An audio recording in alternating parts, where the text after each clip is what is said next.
So now we're ready to talk about how Ruby treats the scope of variables. So the idea behind scope is that methods and classes begin new scope for variables, which means that the outer scope variables do not get carried over into the inner scope. And you could use the method local variables to see which variables are in the local scope and which are not. So for example, you could have v1 variable declared, then you could have a class that has v2 variable declared, and then v3 inside a method. And at each point, you could see which variables are considered in scope and are available. So this one is going to say that only v2 is available because class starts a new scope, so v1 variable is not available in the my class. And the same thing with my method. My method has a v3 variable, and if you print it out, my method, you're going to see that only v3 is available in the my method scope. In this case, local variables will print out v2 because that's the only one that's available in here. And if you print out local variables all the way at this level, you're going to see that v1 is available, which is declared all the way on top, as well as the object variable, which is declared over here. Now that's all good for variables. Constant, which is any reference that begins with an uppercase, including classes and modules, and it could be that it starts with an uppercase or the whole thing is uppercase. And the constants rules are different than variable scope rules. And the difference is that the inner scope can see the constants defined in outer scope, as well as you could also override the outer constants values. You probably want to avoid this behavior pretty much always because the whole idea of a constant is that the value does not change, but for whatever reason, you can override the outer constants. So let's see an example of that.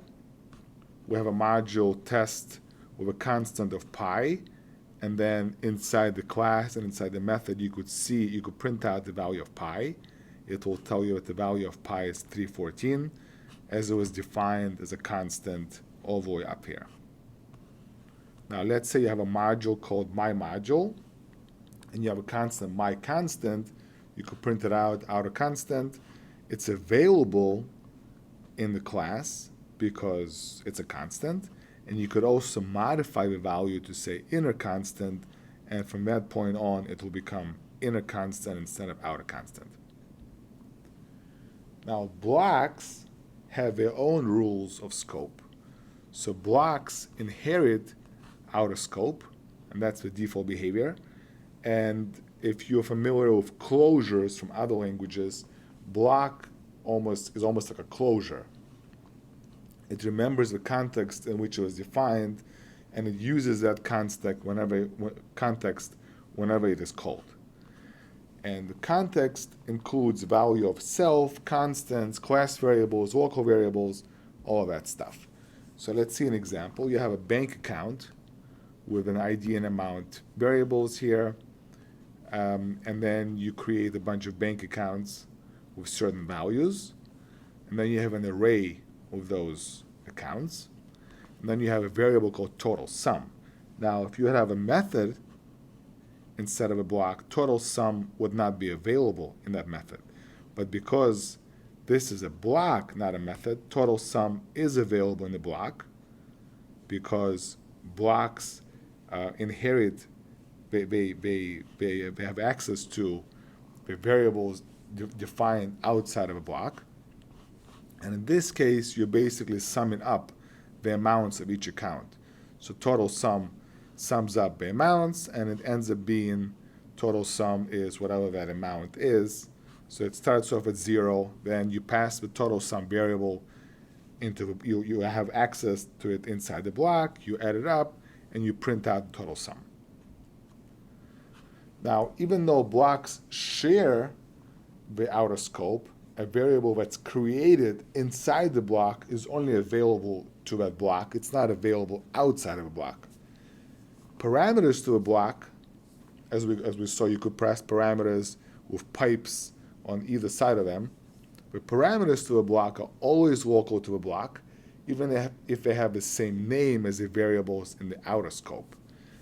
And the other thing you could do is, because the local variables outside of a block are accessible in the block, sometimes you want to protect yourself from accidentally changing the value of a variable inside the block, and you could say that variable is you could explicitly declare the variable to be block local variables, which would make it that you cannot modify the outer variable inside the block. And you do that by stating that variable after a semicolon in the block parameter list. So let's see how that works. So you have an array 541, you have a current number of 10.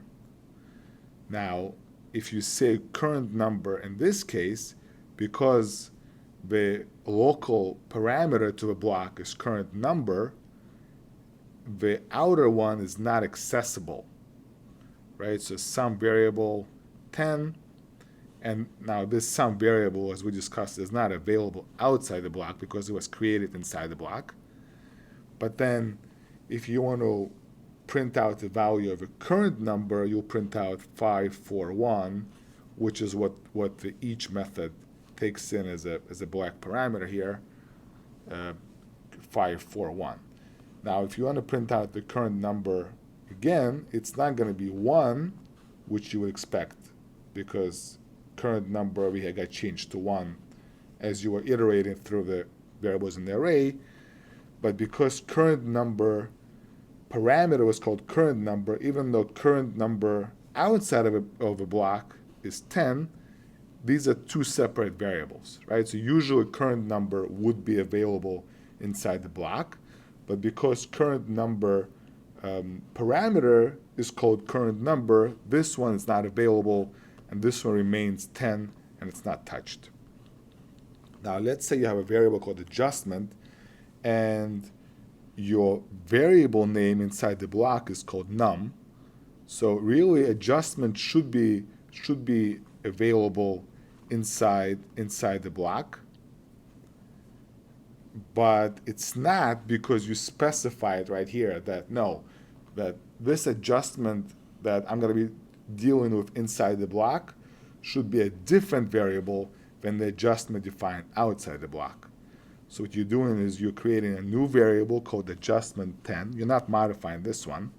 You print out the number plus the adjustment, and then when you print out the adjustment again after the block, you get to 5.